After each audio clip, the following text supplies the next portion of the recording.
Assalamualaikum warahmatullahi wabarakatuh. Alhamdulillahirabbil alamin. Wassalatu wassalamu ala Rasulillah Sayyidina Muhammad wa ala alihi wa ashabihi ajmain. Amma ba'd. Alhamdulillah, pada pagi hari ini kita dipertemukan oleh Allah Subhanahu wa taala untuk bersama-sama kita khataman yang ke-29 ya. Bapak Ibu semua yang saya hormati, kita sudah mendapatkan informasi tentang fadilah membaca Al-Quran ini, banyak membaca Al-Quran. Ya tentu salah satunya adalah menenangkan jiwa dan batin kita, dan juga sebagaimana yang dijanjikan oleh Rasulullah SAW, bahwa siapa yang banyak atau yang membaca Al-Quran, maka Al-Quran yang dia baca itu menjadi pemberi syafaat nantinya, tentunya dengan izin Allah di hari kiamat. Jadi di dalam tafsir Ibnu Katsir yang saya baca, ketika membaca fadilah surah Al-Mulk, Tabarakalladzi biyadihil mulku, itu saya menemukan sebuah riwayat yang dikemukakan oleh Ibnu Katsir di situ, bahwa Rasulullah Shallallahu Alaihi Wasallam bersabda, ada seorang lelaki yang meninggal yang tidak ada amalia hafalan Quran yang dia tahu itu kecuali surah Al-Mulk. Jadi dia hanya menghafal surah Al-Mulk. Begitu kemudian ia dikuburkan dan para pengantar itu kemudian sudah kembali ke rumah, maka Mungkar Nakir itu sudah datang untuk memeriksa dan memberikan azab kepada siksaan kepada orang ini, karena memang diketahui orang ini banyak dosanya. Lalu surah Al-Mulk yang dia baca tadi ini, yang sering dia baca semasa hidupnya, itu keluar dari dalam tubuhnya, menjelma menjadi seorang makhluk berhadapan dengan kedua malaikat ini. Kedua malaikat itu kemudian berkata, saya tahu kamu, engkau berasal dari Al-Quran, engkau dari kitabullah, tapi saya tidak punya kuasa terhadap Anda. Saya juga tidak punya kuasa terhadap mayat ini. Tapi kalau Anda ingin membela orang ini, silakan Anda langsung menghadap kepada Allah Subhanahu wa taala. Surah Al-Mulk ini kemudian datang menghadap kepada Allah. Ya, disitulah kemudian terjadi dialog antara surah Al-Mulk dengan Allah Subhanahu wa taala. Surah Al-Mulk berkata, ya Allah, apakah benar engkau akan mengazab orang itu? Apakah benar engkau akan memasukkan ke dalam neraka orang itu? Allah berkata, iya. Tapi kemudian surah Al-Mulk berkata, saya kan ada di dalam tubuhnya ya Allah. Kalau engkau memang akan mengazab orang itu, sementara saya ada di dalamnya, maka silakan hapus saya sebagai bagian dari kitab Allah, sebagai bagian dari Al-Quran. Jadi surah Al-Mulk ini protes kepada Allah kalau kemudian si mayit tadi itu kemudian akan disiksa. Bahkan dia sampai berkata kepada Allah, kalau memang akan disiksa orang itu, silahkan keluarkan saya dari kitab Allah, mengundurkan diri bagian dari Al-Quranul Karim.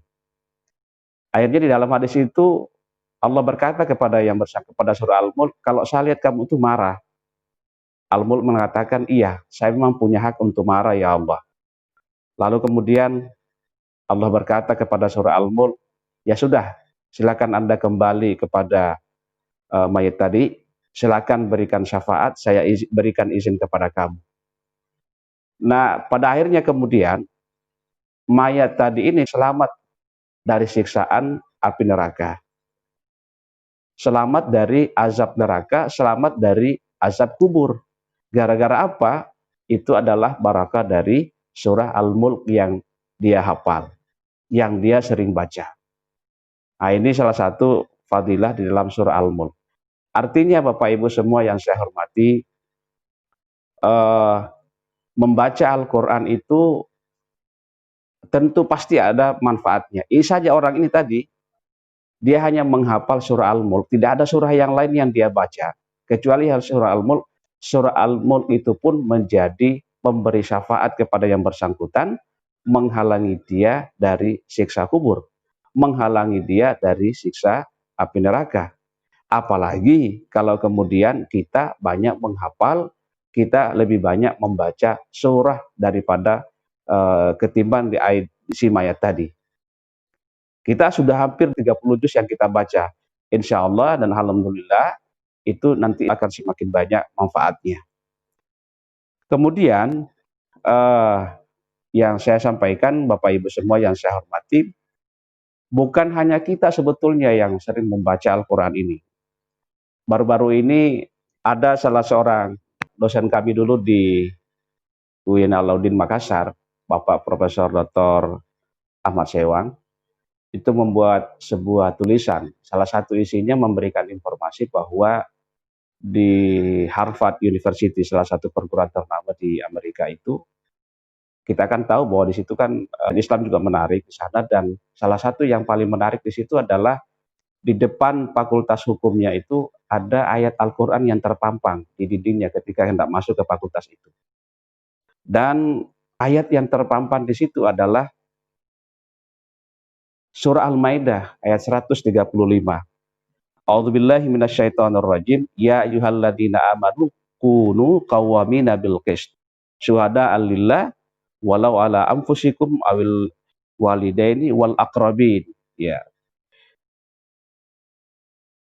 Surah Al-Maidah ini berbunyi, wahai orang-orang yang beriman, jadilah kalian sebagai penegak-penegak keadilan. Saksi karena Allah, meskipun terhadap diri kalian sendiri, kepada kedua orang tua kalian sendiri, kepada kerabat kalian sendiri.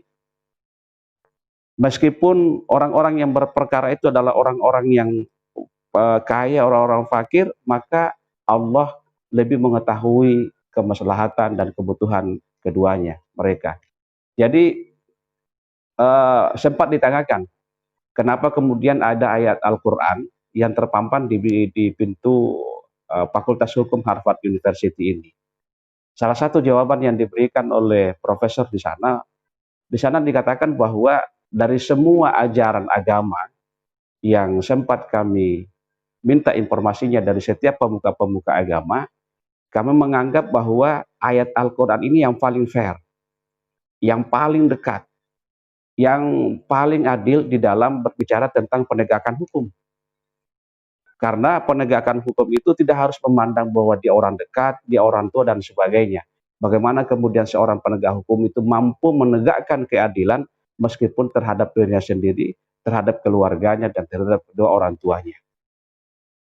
Nah, ini ayat kemudian dipampang di sana, Pak. Padahal kita tahu kan Harvard University bukan perguruan tinggi Islam. Tapi mereka sendiri mengakui Al-Quran termasuk terutama ayat ini berbicara sangat universal, berbicara tentang penegakan keadilan. Ini artinya bahwa orang Barat pun sebetulnya sangat mengakui isi kandungan Al-Quran. Dan kalau kita melihat sejarah-sejarah dari dulu, Bapak Ibu, kemudian yang saya hormati, sebetulnya Abu Jahal, Abu Lahab, itu semua sebetulnya kafir terhadap ajaran Islam. Itu bukan karena ajaran Islam yang dia kafiri, tetapi karena efek ekonomi dan politik sehingga dia harus menolak ajaran Nabi Muhammad SAW. Tapi sebetulnya mereka senang sekali itu mendengarkan bacaan ayat suci Al-Quran. Ada sebuah riwayat dikatakan bahwa Abu Jahal, Abu Lahab ini pernah bertemu tanpa sengaja mengintip Rasulullah Shallallahu Alaihi Wasallam untuk mendengarkan bacaan Al-Quran yang dilantunkan oleh Rasulullah Shallallahu Alaihi Wasallam. Dua-duanya ketemu di dekat rumah Rasulullah Shallallahu Alaihi Wasallam. Sama kaget, Abu Lahab, kenapa kamu ada di sini? Ya kau Abu Jahal, kenapa kau ada di sini? Ini kan mereka tidak bisa memungkiri bahwa bacaan Al-Quran itu sangat indah dan sangat indah didengar dan nyaman didengarkan oleh telinga sehingga bisa menenangkan batin. Tetapi mereka kemudian kafir itu bukan karena substansi ajaran Islam, isi kandungan Al-Quran yang mereka tolak, tetapi justru karena pertimbangan ekonomi. Kalau mereka masuk Islam, itu maka usaha-usaha mereka itu akan habis karena salah satu usaha mereka itu adalah terkait dengan hamba, perbudakan. Nah, sementara ajaran Islam itu tidak menerima istilah perbudakan, semua orang sama di hadapan Allah Subhanahu wa taala. Sementara di dalam sistem ekonomi mereka pada saat itu perbudakan itu menguntungkan sekali karena pembebasan budak itu luar biasa mahalnya. Nah, ini contoh bahwa sebetulnya orang kafir pun juga senang membacakan Al-Quran. Nah, ini apa yang Bapak Ibu lakukan, kita semua melakukan itu, memperdengarkan suara Al-Quran ke khalayak itu luar biasa karena eh, bisa mendatangkan ketenangan batin. Itu belum kita masuk pada memahami ayat dan tafsir dari ayat dan surah yang kita baca. Karena itu kebiasaan-kebiasaan ini perlu terus kita lakukan Bapak Ibu semua yang saya hormati. Mari kita selalu membiasakan untuk melakukan hal-hal yang baik. Karena di dalam Al-Quran yang juga sering kita baca, saya kira ada pesan dari Allah Subhanahu wa Ta'ala. A'udzubillahi minasyaitonirrajim. Ya ayyuhalladzina amanu taqullaha haqqa tuqatih wa la tamutunna illa wa antum muslimun. Wahai orang-orang yang beriman, bertakwalah kalian kepada Allah, ya, yang sebenar-benarnya takwa. Wala tamutunna, dan janganlah kalian mati. Jangan kalian mati illa wa antum muslimun, kecuali keadaan kalian dalam keadaan berislam.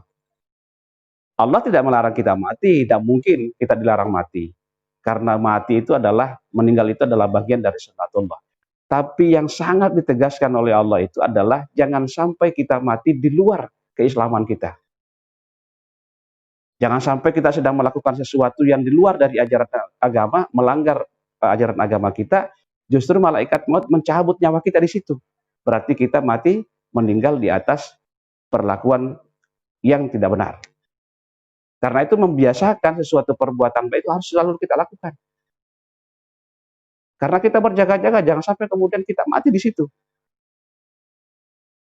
Wala tamutunna illa wa antum muslimun. Janganlah kalian mati kecuali dalam keadaan Islam. Jadi Allah berpesan, jangan, jaga ini kematian ini. Karena kematian itu tidak bisa kita tahu bahwa di mana dan kapan akan kita meninggal. Kemarin Bapak Ibu, saya kemarin ngisi tausiah, salah seorang warga KKSS itu kemudian berpulang pada saat beliau berada di lapangan golf. Jadi kematian bisa menjemput kita di mana saja. Nah, yang kita ingin bikin adalah kita husnul khatimah, berada pada suatu keadaan, berada pada suatu perbuatan di mana perbuatan itu adalah yang sejalan dengan agama. Nah, membaca Al-Quran, kebiasaan membaca Al-Quran itu adalah kebiasaan yang sangat baik. Mudah-mudahan kalau bisa nanti kita berharap kita meninggal atau dijemput oleh malaikat maut itu ketika kita sedang membaca Al-Quran. Karena ada ungkapan dari para ulama kita, yamutun nasu ala ma yaishu alai. Biasanya orang itu meninggal di atas kebiasaannya. Ya. Biasanya orang meninggal di atas kebiasaannya. Dan wabu'isan nasu ala ma mata alai. Nanti kalau hari kebangkitan, itu semua manusia itu akan dibangkitkan persis keadaannya pada saat dia meninggal. Iya, meninggal dunia. Jadi kita berharap kita meninggal di atas kebiasaan kita. Baru-baru saya dapat informasi dari teman Bapak Ibu. Beliau menginformasikan bahwa memang ada teman yang saya juga kenal dengan orang yang meninggal itu orang itu kemudian sakarat. Sakarat itu di rumah sakit, itu tangannya itu kayak orang main domino. Kalau bahasa di Sulawesi ya main domino. Nggak tahu bahasa istilahnya di sini. Pada saat dia sudah sakarat itu Pak, tangannya itu sudah turun. Kandang. Nah, tuh tangannya itu sudah dijekat, Pak. Tangannya sudah dijekat. Tetapi masih saja, jangan kok pegang tangan saya, turun. Karena memang kebiasaan orang ini yang kami tahu itu adalah main ceki itu, main domino itu. Pokoknya tidak setiap malam sampai larut malam itu kemudian baru pulang ke rumahnya. Akhirnya apa yang terjadi? Pada saat malaikat maut menjemput itu keadaannya memang seperti itu. Ya, turun, kandang, dan sebagainya. Nah, ini menjadi pelajaran buat teman-temannya yang selalu main ceki, main domino di malam-malam. Itu menjadi pelajaran buat dia bahwa ternyata betul orang itu biasanya meninggal di atas kebiasaannya. Nah, inilah yang kita harapkan, Pak, Bapak Ibu. Mudah-mudahan yang namanya kematian kita tidak bisa kapan dan di mana akan menjemput kita, tetapi kita berharap kita meninggal di atas kebiasaan-kebiasaan baik itu. Ya, termasuk membaca Al-Quran ini. Kita meninggal di atas kebiasaan membaca Al-Quran, Bahkan kita sering mendengar dan mendapatkan informasi bahwa banyak orang yang meninggal di saat sedang melaksanakan sholat. Ada seorang imam pada saat ia kemudian sujud, ia sudah tidak bangkit lagi dari sujudnya. Lalu kemudian orang di belakangnya itu kemudian mengambil alih kepemimpinan sholat menjadi imam. Setelah selesai sholat, orang itu kemudian disentuh ternyata sudah kaku, sudah tidak bernyawa. Dia meninggal dalam keadaan bersujud kepada Allah Subhanahu wa Ta'ala. Nah, itu yang kita harapkan. Justru jangan sampai kemudian naudzubillah min dzalik kita meninggal dalam keadaan-keadaan yang bukan hanya kita, tapi keluarga pun juga malu dengan keadaan kita ketika kita berpulang. Nah, ini. Jadi baca Al-Quran itu sangat bagus dan bagian dari zikirullah. Ya, zikir yang paling bagus itu adalah membaca Al-Quran. Makanya ada perdebatan di kalangan ulama, Bapak Ibu, saya baca di dalam kitab An-Nawawi, mereka berkata bahwa ada perbedaan pendapat di kalangan ulama, bagian dari salat itu yang paling afdal itu yang mana? Ada yang mengatakan bahwa yang paling afdal dari salat itu adalah pada saat kita sujud. Karena memang Nabi kita berkata bahwa keadaan di mana seorang hamba paling dekat dengan Tuhannya itu adalah pada saat ia bersujud. Karena gerakan itu yang paling ini adalah menjatuhkan kepalanya, jidatnya mencium tanah. Itu gerakan yang paling afdal.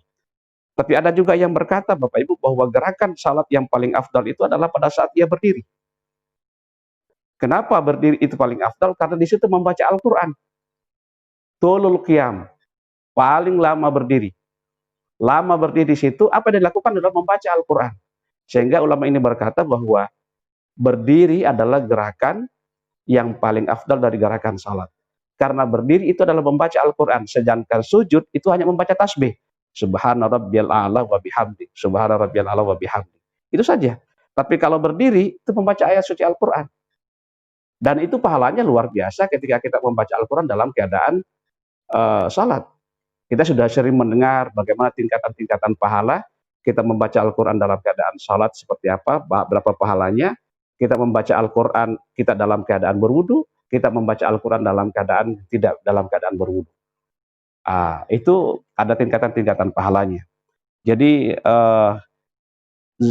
membaca Al-Quran itu adalah bagian dari zikir Allah. Karena itu Bapak Ibu, pada kesempatan ini saya juga ingin menyampaikan bahwa ada 4 waktu yang sebaiknya kita tidak melupakan 4 waktu itu.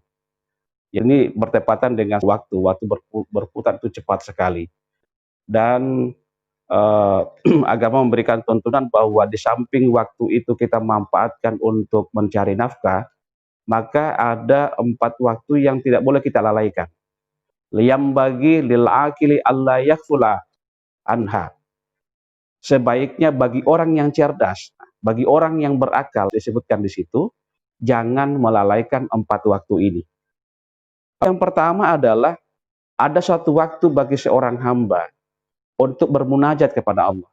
Ya, di samping kita waktu untuk mencari nafkah, jam kantor kita, ada satu waktu di dalam satu hari itu waktu untuk bermunajat kepada Allah. Bermunajat itu artinya apa? Yunaji rabbahu sa'atan yunaji fiha rabbahu. Yunaji itu sebetulnya mana dasarnya adalah berbisik kepada Allah Subhanahu wa Ta'ala, berkomunikasi dengan Allah. Ada waktu khusus kita berkomunikasi dengan Allah Subhanahu wa Ta'ala. Nah, minimal Bapak Ibu semua, dari satu waktu itu, sehari semalam itu, yang wajib itu adalah ada 5 kali sehari semalam kita diwajibkan melaksanakan sholat. Itu minimal. Itu standar sudah. Standar. Tapi Allah juga menginginkan ada waktu-waktu lain selain dari 5 waktu itu yang kita gunakan untuk bermunajat kepada Allah. Dan salah satu waktu yang paling afdal, di mana juga doa, zikir yang paling afdal kita lakukan itu adalah di tengah malam, sepertiga malam terakhir. Kita bermunajat kepada Allah di situ. Wal mustaghfirin wabil asharihum yastaghfirun. Dan pada waktu-waktu sahur mereka beristighfar. Di mana di situ kata Rasulullah Shallallahu Alaihi Wasallam, doa yang paling didengar oleh Allah Subhanahu Wa Taala adalah doa yang disampaikan di sepertiga malam terakhir dan di setiap akhir dari salat fardu yang kita lakukan. Kita bermunajat kepada Allah pada saat itu. Yang paling bagus kita lakukan, salah satunya di tengah malam itu, atau adalah membaca Al-Quran. Kita bermunajat kepada Allah melalui bacaan Al-Quran yang kita baca. Silakan kita memilih surah apa yang kita baca Bapak Ibu. Silakan kita memilih, ataukah kemudian kita seperti ini. Tapi memang bagusnya kalau memang dari awal sampai akhir kita baca. Karena itu gerakan ini sangat bagus. Ya. Jangan kemudian kita hanya menandai satu juz saja, itu terus yang kita baca, tidak. Sebaiknya itu berganti-ganti. Setelah kita membaca juz pertama, giliran berikutnya kita membaca juz yang lain lagi. Jangan itu aja terus kita baca, karena jangan sampai sama dengan kasus mayat tadi ini. Tidak ada modal yang dia bawa kecuali hanya surah Al-Mulk. Kita bermunajat kepada Allah waktu itu. Ya, jadi berbisik kepada Allah, menyampaikan doa kita atau berzikir kepada Allah untuk bagaimana kemudian menandakan diri bahwa kita adalah hambanya. Iya. Kemudian yang kedua, ada satu waktu yang kita gunakan dalam satu hari itu untuk bermuhasabah, mengevaluasi diri kita. Ya, sa'atan yuhasibu fiha nafsah. Ada satu waktu kita gunakan untuk bermuhasabah terhadap diri kita. Jadi Bapak Ibu, istilah muhasabah, evaluasi diri itu bukan hanya dianjurkan di setiap akhir tahun seperti sekarang ini. Ini akan banyak kita dengar, mari kita bermuhasabah di akhir tahun itu. Muhasabah itu bukan hanya di akhir tahun, tapi di setiap akhir. Ketika sudah mau beralih ke hari berikutnya, maka disitulah kita bermuhasabah. Apa yang telah kita lakukan satu hari ini? Kebaikan-kebaikan apa yang kita lakukan sehari-hari ini yang perlu kita lanjutkan untuk hari esok? Ya, dosa apa yang telah kita lakukan hari ini? Apakah dosa terkait langsung dengan Allah, ya, atau dosa yang terkait dengan sesama manusia? Kalau dosa yang terkait dengan sesama manusia, kita minta ampunkan segera sebelum kita kemudian rehat, karena jangan sampai kemudian kita berpulang tanpa kemudian meminta maaf kepada yang bersangkutan. Kita membawa dosa.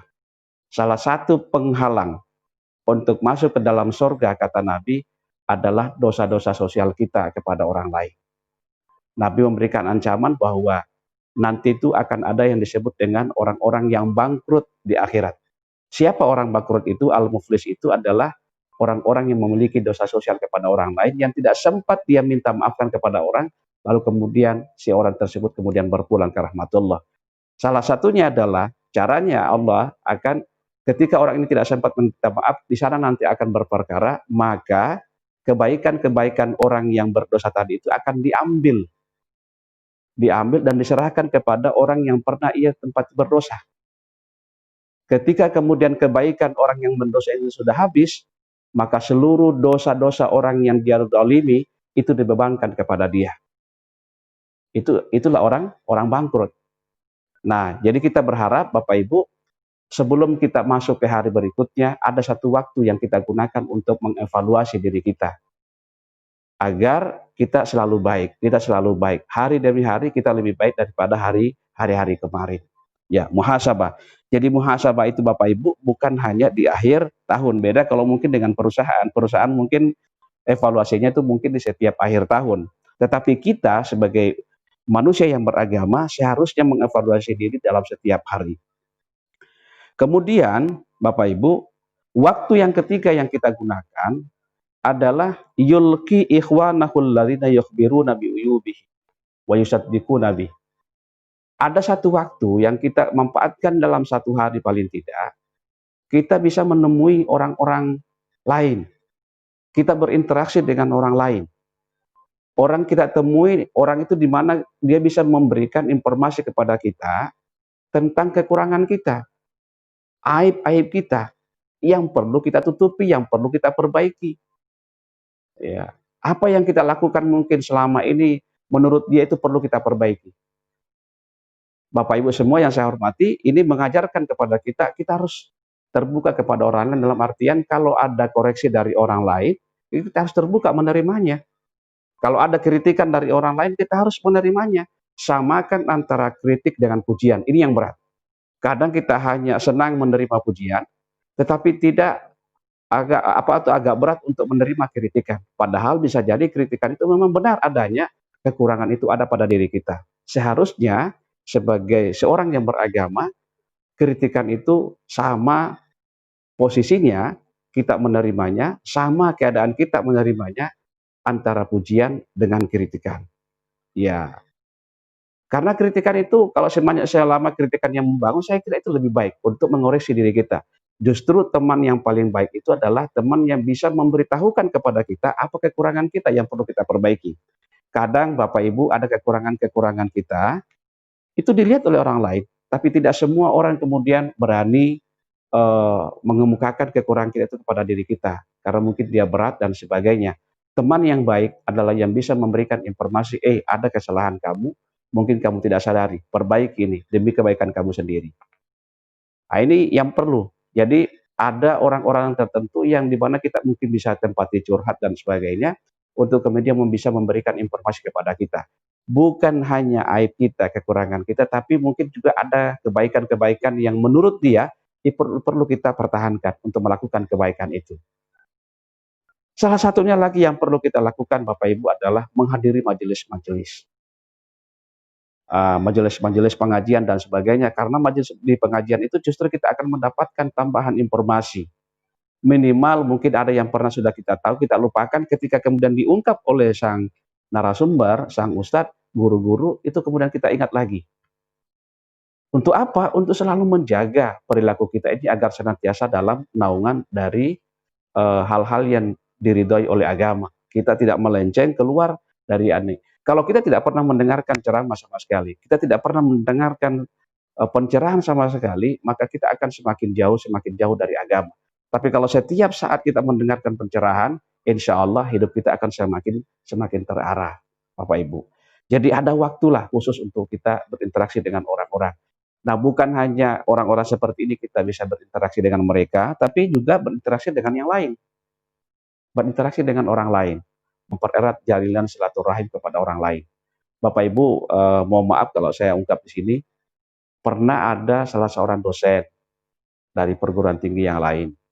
Itu kemudian laki-laki loh ya, datang kepada saya di IAIN.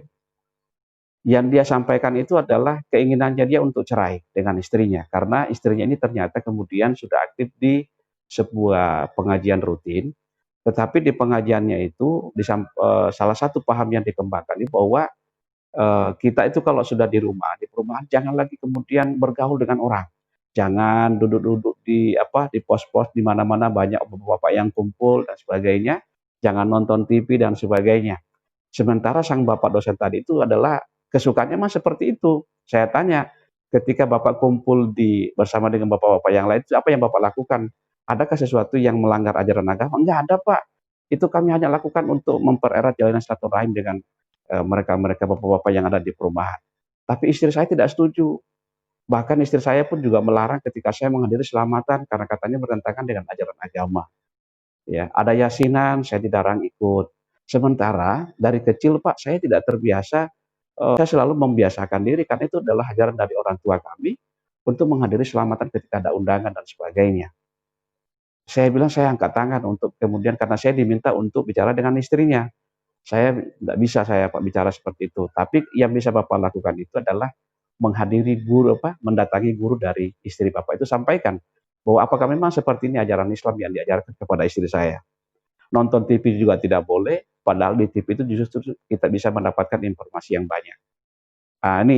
Artinya apa? Bahwa kalau kemudian kita ada larangan untuk berinteraksi dengan orang lain, saya kira itu sudah tidak sesuai dengan ajaran agama, karena agama kita mengatakan ad-din al-muamalah.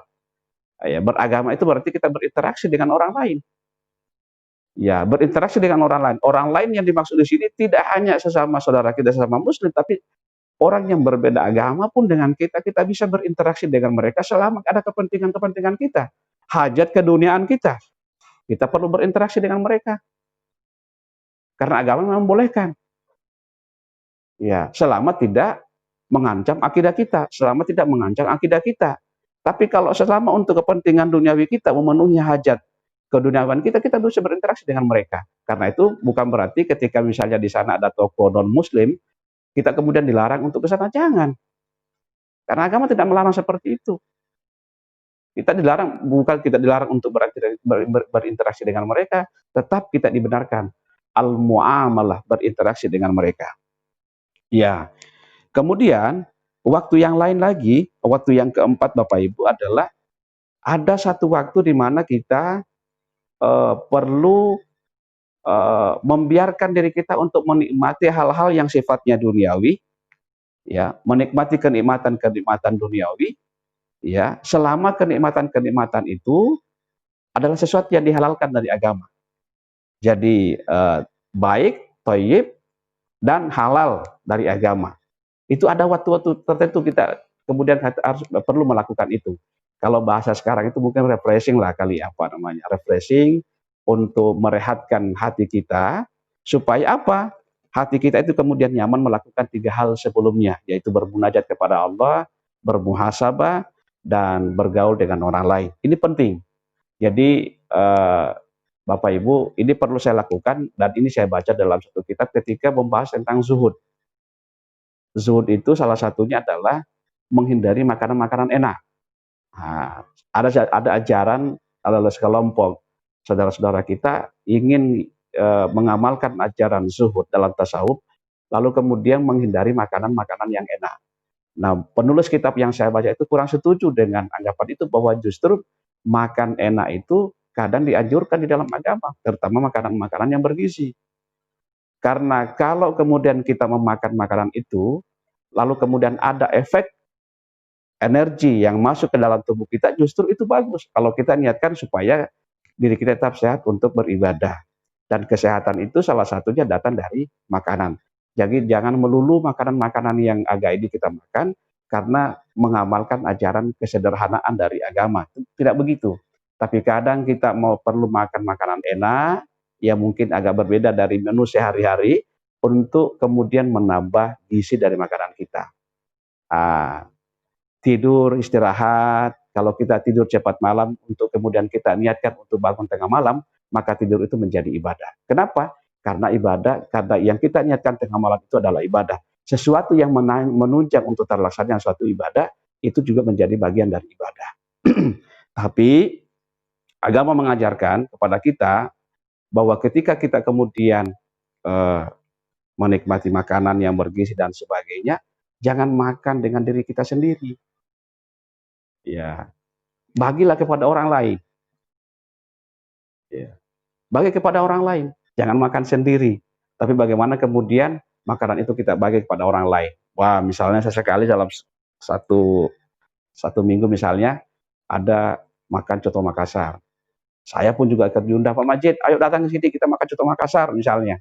Itu perlu Pak, kesehatan. Kecuali saudara-saudara kita, bapak-bapak yang ada mungkin penyakitnya yang pantangan dengan itu, ya itu tidak ini. Tapi bagi yang sehat, silakan, karena itu untuk kesehatan kita. Kita bagi. Jadi ada salah seorang ulama dulu itu, setiap mau makan itu selalu mencari orang yang bisa menemani dia makan. Kenapa? Karena bersedekah makanan itu Bapak Ibu, itu luar biasa Pak. Bersedekah makanan kepada orang-orang yang baik, ya, yang sehari-hari kita lihat selalu berbuat baik, kita kemudian berikan makanan kepada yang bersangkutan, dari makanan itu kemudian ada kekuatan yang muncul dalam dirinya, lalu kemudian untuk beramal saleh, apapun yang dia lakukan, melakukan hal-hal yang sifatnya ada amal jariah, maka kita yang memberikan makanan tadi tetap dapat pahala dari situ. Satu mangkok kita berikan coto Makassar kepada yang bersangkutan, setelah makan dia kuat. Dari kekuatan itu dia gunakan untuk beramal saleh.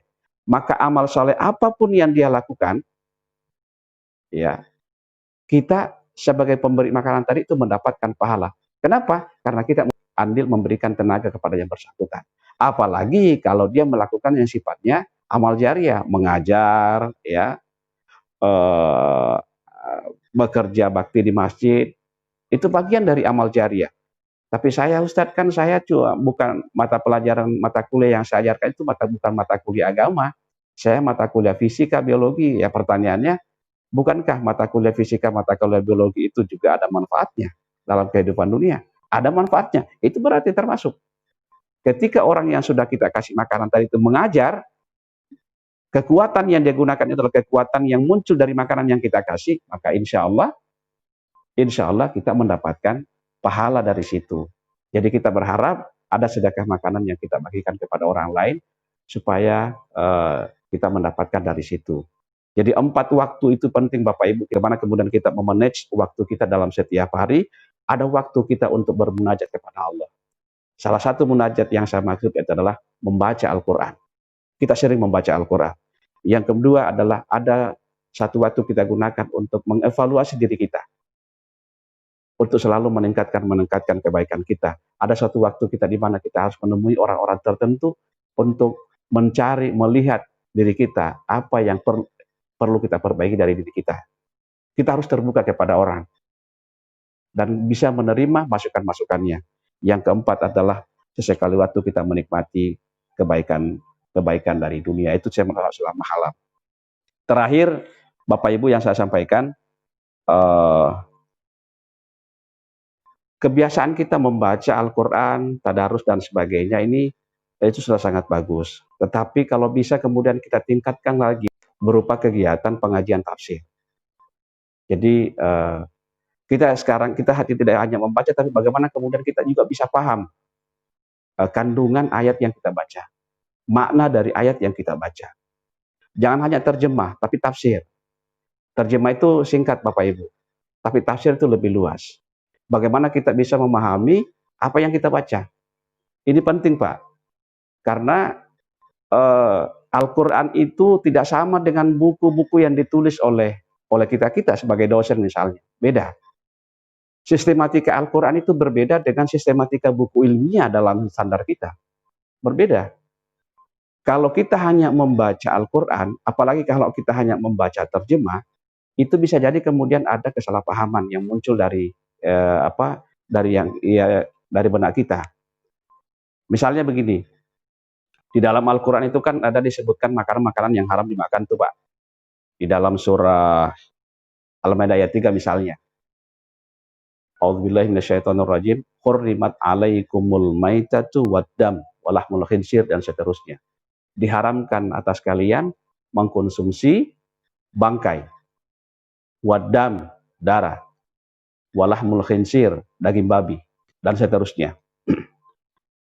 Ada darah yang diharamkan di sini.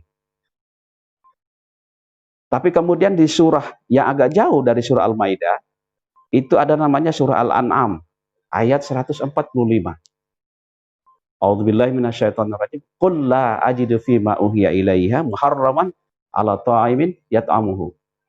Muhammad katakan bahwa saya tidak menemukan di dalam Al-Quran itu yang diwahyukan kepada saya sesuatu yang diharamkan kecuali bangkai, ya, maitatan illa ayyakuna maitatan, bangkai, audaman masfuha dan seterusnya, dan atau darah yang mengalir. Nah, ini kan berbeda nih. Kalau di ayat di surah Al-Maidah tadi hanya dikatakan darah. Tapi kemudian di surah Al-An'am ini disebutkan darah yang mengalir. Kalau kita hanya membaca Bapak Ibu surah Al-Maidah, ya, terjemahannya saja misalnya, maka kita akan berkata bahwa semua darah itu haram dimakan. Ya. Semua darah itu haram dimakan. Padahal darah yang haram dimakan itu sebetulnya yang dilarang dikonsumsi adalah seperti yang ada di surah Al-An'am itu 145, darah yang mengalir. Darah yang mengalir. Darah yang mengalir itu ya berarti darah yang jatuh. Kalau kita kemudian menyembelih binatang sapi atau misalnya ada kurban, darah yang mengalir dari dalam tubuh hewan itulah kemudian yang dimaksud dengan darah yang diharamkan. Tapi ketika ada darah yang beku, itu tidak haram. Ya misalnya hati itu kan sebetulnya darah, tapi darah yang membeku. Nah, kalau kita hanya membaca terjemahan Pak, Bapak Ibu, kita hanya membaca terjemahan surah Al-Maidah, kita akan berkata, bisa jadi kita berkata bahwa semua darah itu haram. Karena memang tidak dijelaskan di sini. Penjelasannya kemudian itu ada di surah Al-An'am 145, darah yang diharamkan, darah yang mengalir. Nah, itulah pentingnya tafsir Bapak Ibu. Karena ketika kita membaca ayat Al-Quran di surah Al-Maidah, maka tafsir itu kemudian segera menghubungkan kita ke surah Al-An'am yang agak jauh dari surah Al-Maidah itu. Bahwa darah yang dimaksud adalah darah yang mengalir. Tapi kalau tanpa tafsir kita tidak akan bisa ini. Belum lagi sejarah-sejarah turunnya ayat-ayat itu juga kita perlu memahami, karena dengan mengetahui sejarah turunnya Al-Quran itu, ayat-ayat itu, kemudian kita bisa menangkap maknanya. Oh, ternyata maknanya seperti ini. Ya, ternyata oh ada maknanya di situ. Jadi ada sumber-sumber informasi yang membantu kita untuk memaknai Al-Quran itu yang tidak tertulis dalam Al-Quran, tapi tertulis di kitab-kitab di luar, kitab-kitab sejarah dan sebagainya. Itu yang kita jadikan sebagai alat bantu di dalam memahami ayat Al-Quran. Nah, itu tadi.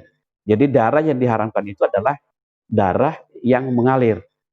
Tapi darah yang membeku tidak diharamkan, yaitu hati dan limpa. Bagaimana Ustaz kalau misalnya ada yang mau potong sapi, lalu kemudian darahnya itu ditadah, diambil lalu kemudian dimasukkan ke dalam kulkas untuk membeku. Apakah itu boleh?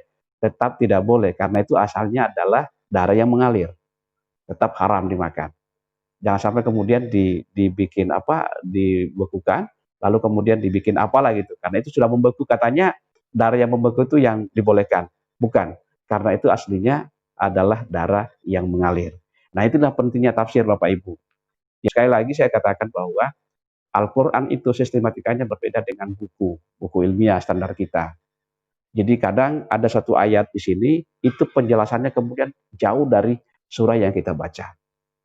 Nah, kalau kemudian kebetulan kita tidak membaca kemudian surah yang jauh itu, maka bisa jadi kemudian yang kita pahami adalah surah yang kita baca itu tok saja. Nah, itulah pentingnya tafsir, langsung kita dihubungkan ke sana. Jadi saya kira itu Bapak Ibu apa yang penting saya sampaikan. Jadi sekali lagi apresiasi yang sangat tinggi yang saya sampaikan kepada Bapak Ibu semua, luar biasa. Ada hadis yang mengatakan begini Bapak Ibu. Kata Nabi, man sanna sunnatan hasanatan falahu ajruha wa ajru man amila biha. Siapa yang memulai, yang menggagas satu perbuatan baik, siapa yang mencontohkan satu perbuatan baik, maka dia akan mendapatkan pahala dari perbuatan baik itu. Dan pahala dari orang yang mengikutinya. Pahala dari orang yang mengikutinya. Tanpa mengurangi pahala orang yang mengikuti tadi. Jadi saya sebagai pengikut tidak akan terkurangi pahala saya, ya, tidak akan terkurangi pahala saya kemudian untuk diambil oleh sang penggagas. Enggak. Pahala saya misalnya 100, tidak diambil 20 oleh sang penggagas. Enggak. Dan siapa yang mencontohkan suatu perbuatan buruk, maka fa'alaihi wisruha, dia akan mendapatkan dosa dari perbuatan buruk itu dan perbuatan buruk dari orang yang mengikutinya. Jadi kita tidak hanya mendapatkan dosa dari perbuatan kita, tapi dosa dari orang yang mengikuti kita itu juga kita dapatkan nanti. Nah, sekarang pilihannya di mana yang kita pilih Bapak Ibu saya gitu. Mau mencontohkan yang baik mendapatkan pahala dan pahala orang mengikuti, semakin banyak orang yang mengikuti ini, gerakan-gerakan ini, akan semakin banyak pahala bagi orang yang menggagas dan memulai mencontohkan ini. Tapi perbuatan dosa semakin banyak juga orang yang mengikuti perbuatan-perbuatan dosa itu. Kemudian semakin banyak juga dosa bagi orang yang mencontohkan tadi, yang memulai tadi. Nah, yang seharusnya kita lakukan adalah selalu memulai perbuatan baik, selalu mencontohkan perbuatan baik supaya diikuti orang lain. Itulah kemudian yang dianjurkan Bapak Ibu kepada keluarga-keluarga, misalnya kalau ada orang tua kita yang sudah berpulang atau kerabat kita, ada perbuatan baik yang dilakukan oleh almarhum dulu, kita kembali budayakan itu, kita biasakan kembali perbuatan baik itu supaya yang meninggal itu, yang mencontohkan itu tetap mendapatkan pahala dari perbuatan baik yang dicontohkan dan diikuti oleh orang tadi. Nah, sebaliknya mungkin hal-hal yang buruk kita stop, jangan kita lakukan. Saya kira demikian barangkali Bapak Ibu tambahan. Jadi mudah-mudahan ada manfaatnya di pagi hari ini. Terima kasih dan mohon maaf kepada semuanya, mungkin ada yang kita tidak berkenan, seluruh bapak-bapak dan ibu-ibu yang hadir. Terima kasih. Wallahul muwaffiq ila aqwamit thoriq. Wassalamualaikum warahmatullahi wabarakatuh.